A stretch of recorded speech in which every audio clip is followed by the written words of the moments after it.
Exactly 12 after 11 o'clock. Welcome to the mid-morning show with me, Julie Ali, and we are going to be talking with Vanishaa Gordhan-Narotam, a registered counsellor at SADC, and we're going to be looking at seasonal affective disorder.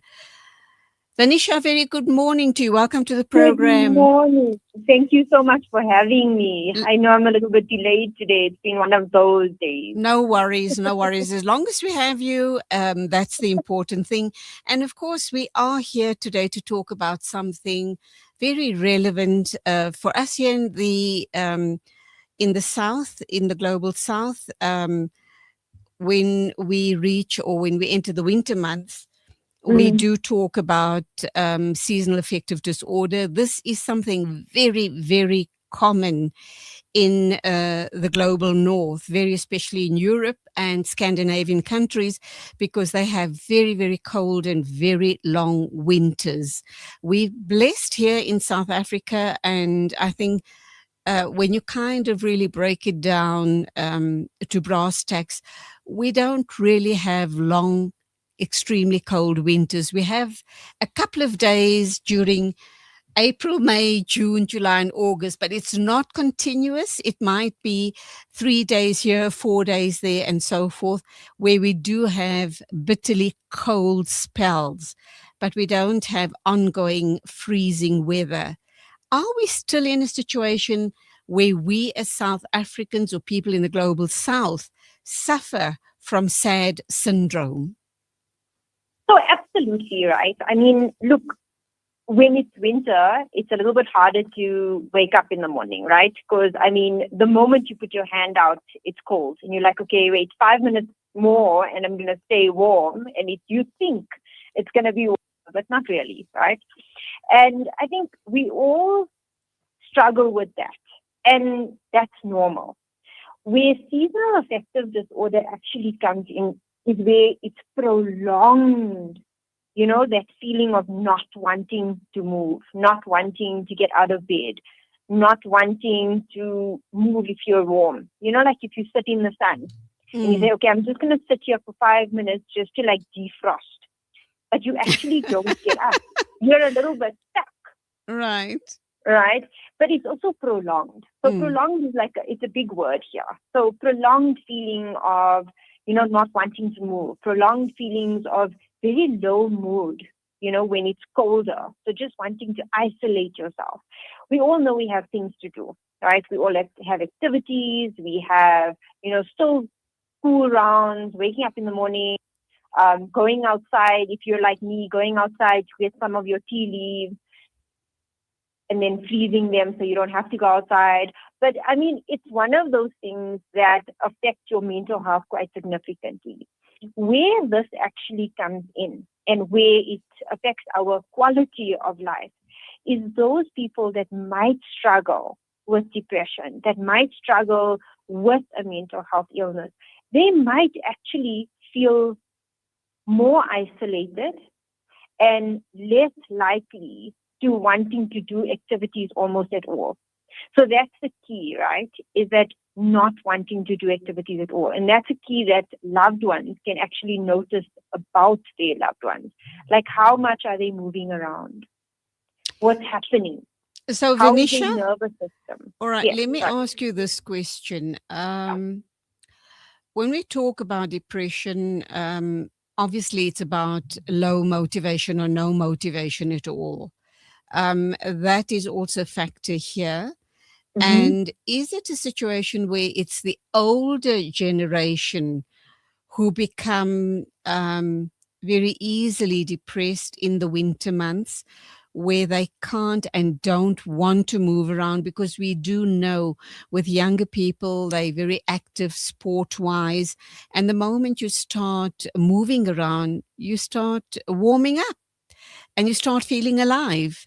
So what is it about an older generation or older people that are directly affected, or is it right across the board? And then also let's look at the issue from a scientific perspective.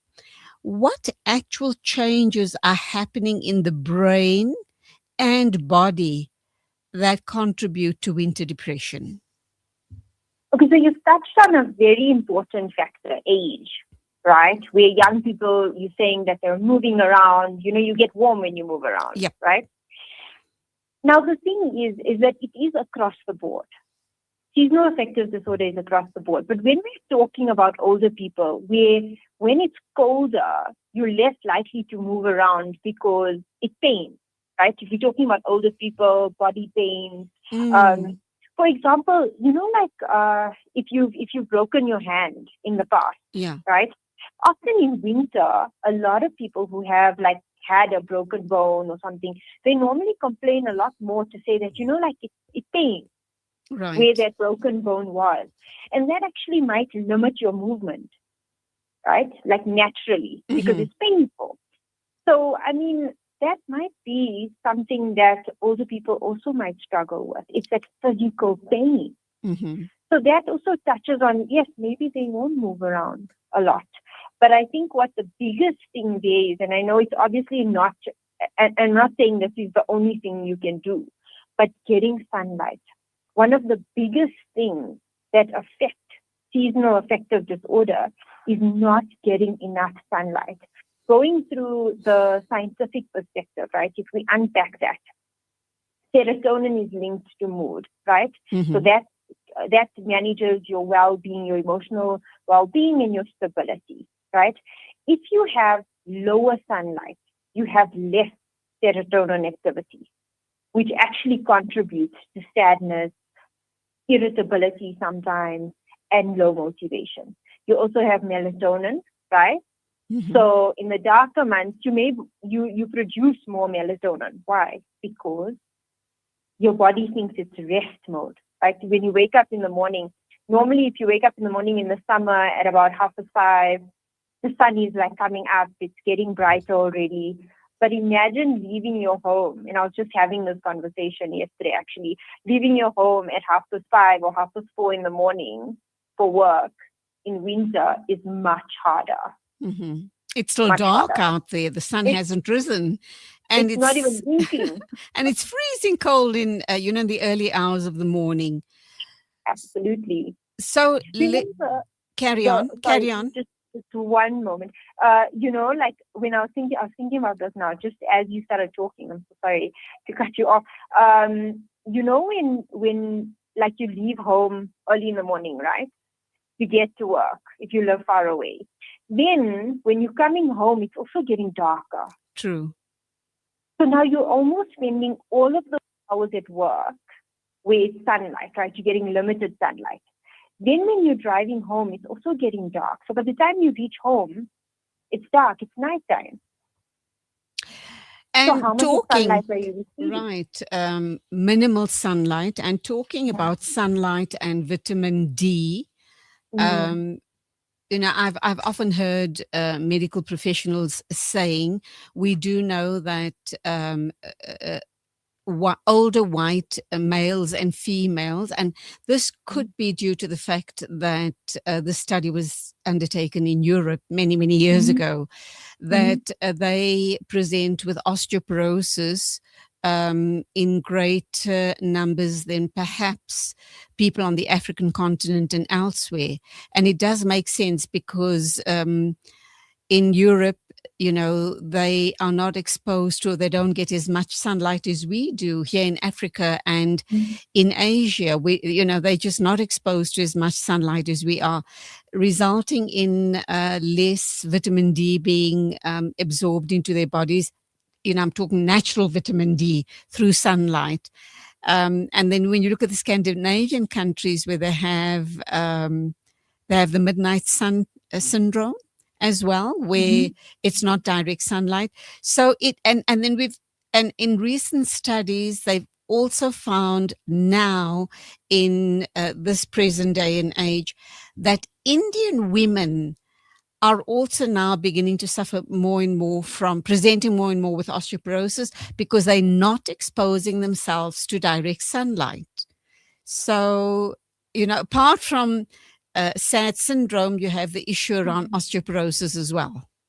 Yes, that's long term, right? And quite intense because the thing is that long term, less, like long-term no exposure causes a significant impact on not only your mental health, but your physical health, your movement, your ability, and it directly affects that quality of life, right? And that's what our focus is, to increase quality of life in any aspect.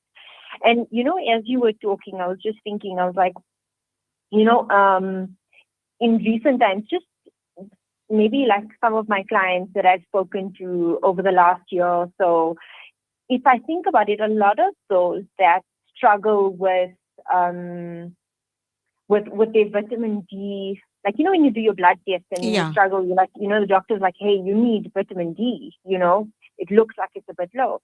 And if I look at a lot of their lifestyle, what I notice is exactly that they're leaving home early in the morning, they're going to work, they have very limited sunlight exposure, right?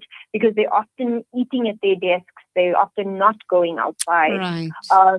They're not getting almost at all no sunlight. So a lot of people that work corporate jobs, right, wouldn't actually have any sun exposure because they're leaving early home, right, when sun is barely up.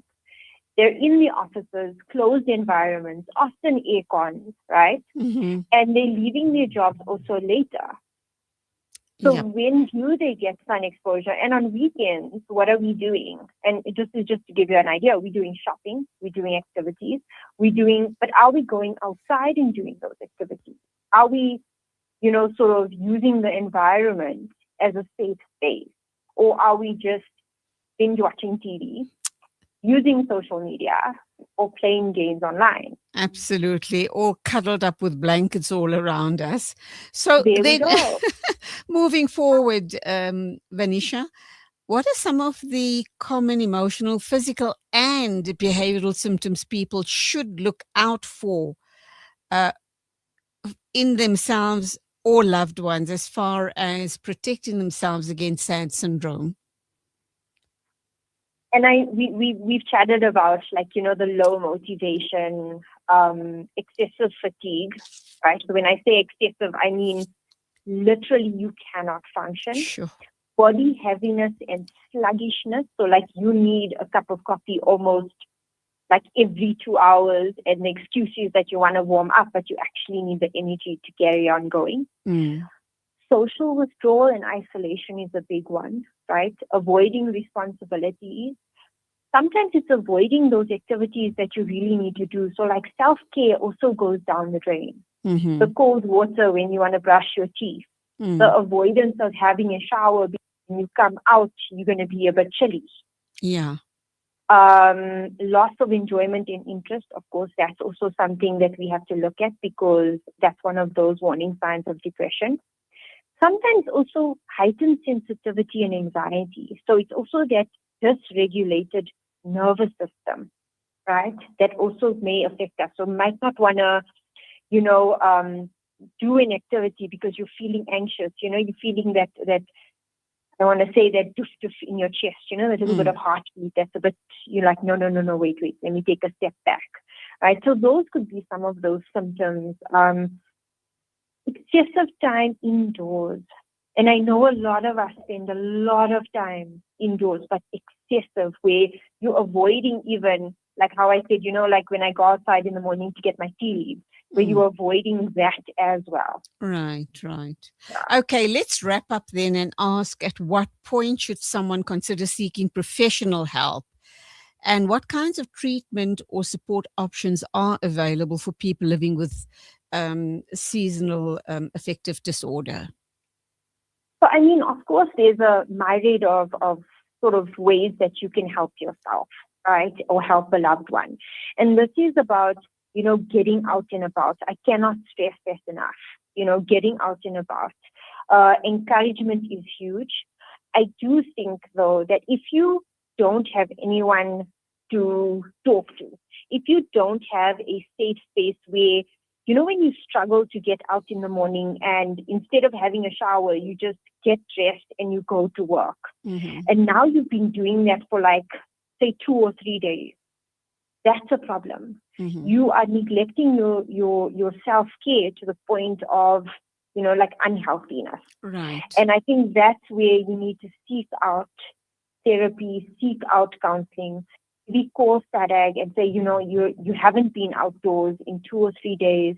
Your self-care is really being neglected. A lot. What I've read is, when I was doing a bit of research, women tend to report a lot more of a seasonal affective disorder. And I'm not sure why, like I haven't done a lot more research on it, but those that struggle also with their emotional regulation are also high at risk. So if you are already struggling, even in the summers, you are struggling with your well-being, your mental well-being, reach out, speak to someone, seek that support so that you're not in these winter months where it's a given that you're not going to want to get out of bed, that it doesn't affect you even more negatively. And that is where we leave it. Always, always, always a pleasure having you on the show, Vanishaa Gordhan-Narotam, registered counsellor at SADC, talking to us about seasonal affective disorder. You go well. Keep warm till the next time. God bless. Thank you so much. It is exactly 11:28. We're moving along on the mid-morning show. And next up, we're going to be talking to Mabahlendle Mkwatshwa. So she's going to talk about M Ballet Dance Academy, and they're based in Tembisa.